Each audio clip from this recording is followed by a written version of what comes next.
Nigeria, oh our Nigeria.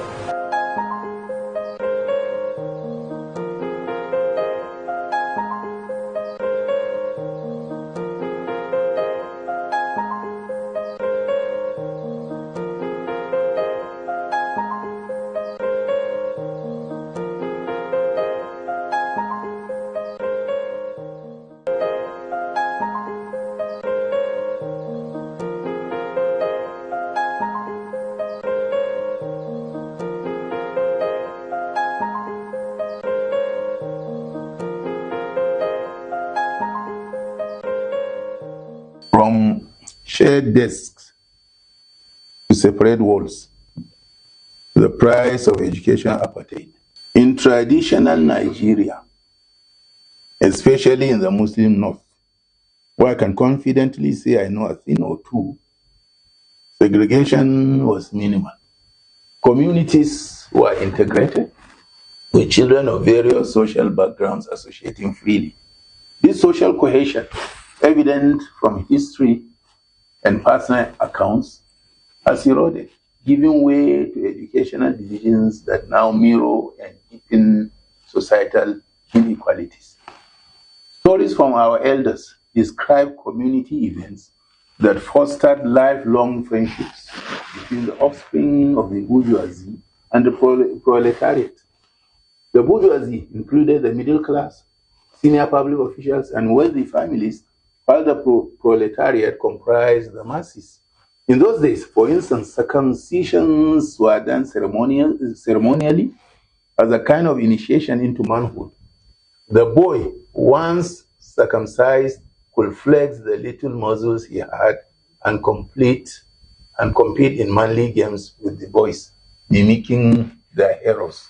He could even go hunting and take part in local wrestling and boxing competitions held for those who had tasted the knife of the circumciser. Annual initiation rituals were organized by the emir or local ruler for all boys, regardless of social class. Everyone was treated equally, united by these ceremonies, which marked their transition into manhood together. These boys grew up as age mates and enrolled in the same schools, from elementary to tertiary institutions. The boys who grew up this way became friends, and sometimes their bonds were stronger than those of blood brothers. Many who became leaders were children of nobodies. Well, not really nobodies. Let us say children of the proletariat, the have-nots.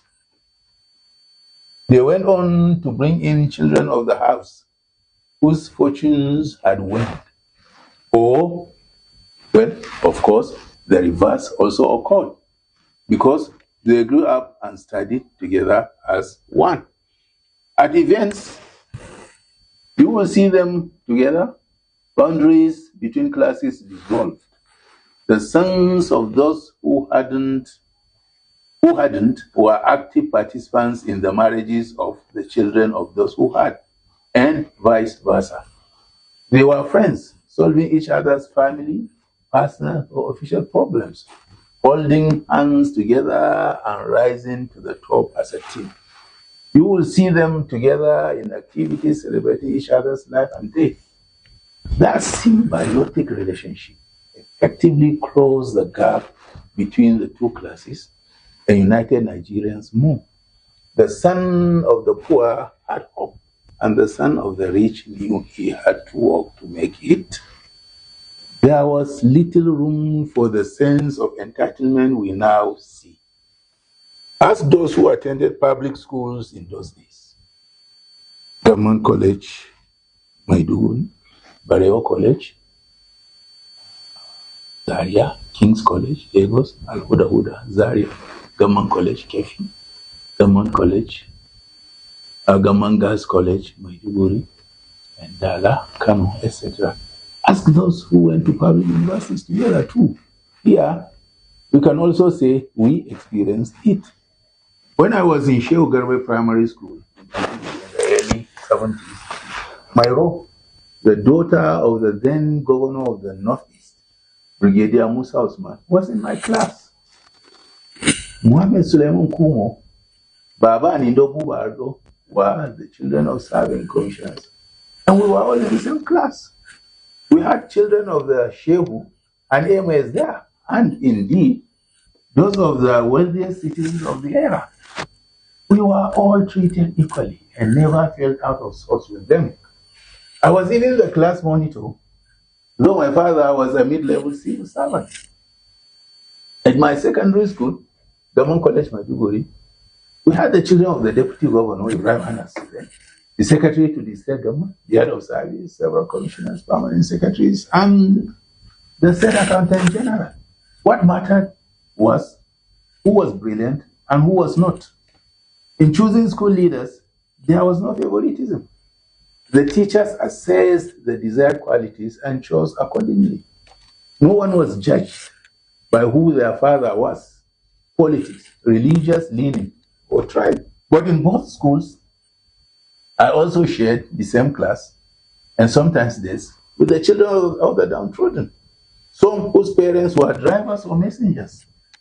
Others, petty traders, who wanted their children to become better than them by getting a quality education from well-funded, superbly managed public schools. But all these are no more, as private schools have come and shattered the harmony we met and grew up with. The rise of separate class-based education systems has ruptured the bond and widened the gaps between social groups, creating a form of educational apartheid. Now, you have schools that only the children of the upper echelons of society attend, and others for the children of the struggling masses. They no longer mingle, not in markets, not in marriages. Now, intermarriages between these two classes are becoming a thing of the past, a taboo, unlike before. Not in healthcare. Each class has its own hospital. Not in markets, as theirs are in plazas. We are gradually becoming torn apart by our leaders' resolve to show how different they are from us mere mortals, pushing us into a nation of birds of the same feathers, akin to what the Hausa will say, Korea to be Korea. Meanwhile, children from disadvantaged backgrounds now attend dilapidated public schools or subpar private schools whose owners care more about squeezing profit from struggling parents than providing quality education. These institutions further deepen the gulf between the privileged and the struggling. This deepening divide in education is a sure recipe for social disaster, as it also inculcates the psychology of master students and master and servant students. Students in highly elitist institutions tend to look down on those attending regular schools. The poor kids never have confidence when they stand near such elitist students. And this impression may last a lifetime. The growing educational apartheid risks entrenching lasting inequality and resentment in society. Granted, private schools provide jobs, pay taxes, build structures, and generate wealth.